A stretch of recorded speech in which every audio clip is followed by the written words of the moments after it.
Kita bangga terlahir di tanah Sunda sebagai pemuda yang ditakdirkan mencintai budaya Indonesia dengan segala kekayaan daerah yang terkandung di dalamnya.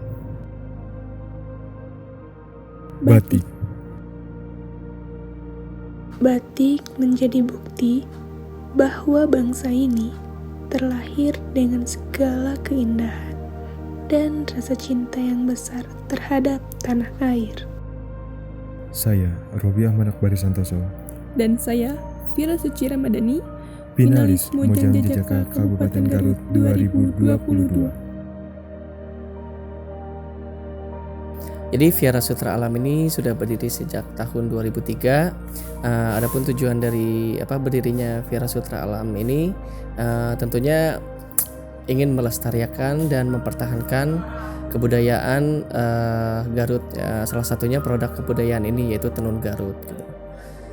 Kemudian adapun kita sebagai milenial gitu kan, dengan cara kita melestarikan produk kebudayaan ini tentunya dengan mencintai dan memakai produk kebudayaan tersebut. Dengan mutu kualitas yang sangat baik, disertai dengan warna dan motif yang elegan, membuat batik Viara menjadi incaran dan daya tarik sendiri bagi masyarakat.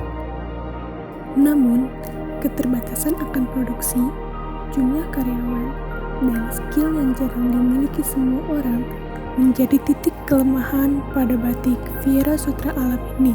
Tetapi, tak dapat dipungkiri bahwa peluang dari batik Viara ini sangat cemerlang. Kemampuan menangkap pangsa pasar yang baik, respon positif dari konsumen, dan tingkat daya beli masyarakat yang semakin tahun semakin meningkat menjadikan peluang yang bagus bagi batik Viara ini. Di samping itu semua, batik Viara harus waspada terhadap ancaman yang dapat mengancam usaha ini, seperti tingkat persaingan yang tinggi dan selera masyarakat yang sering berubah. Ya, harapannya batik dan tenun Garut ini bisa dikenal secara lebih luas lagi, dan kemudian anak-anak muda di seluruh Indonesia pun bisa bangga terhadap produk kebudayaan tersebut gitu kan, dengan cara memakai wastra Indonesia tentunya. Maka dari itu, mari lestarikan warisan negeri ini. Jaga yang kita punya, karena batik adalah identitas bangsa.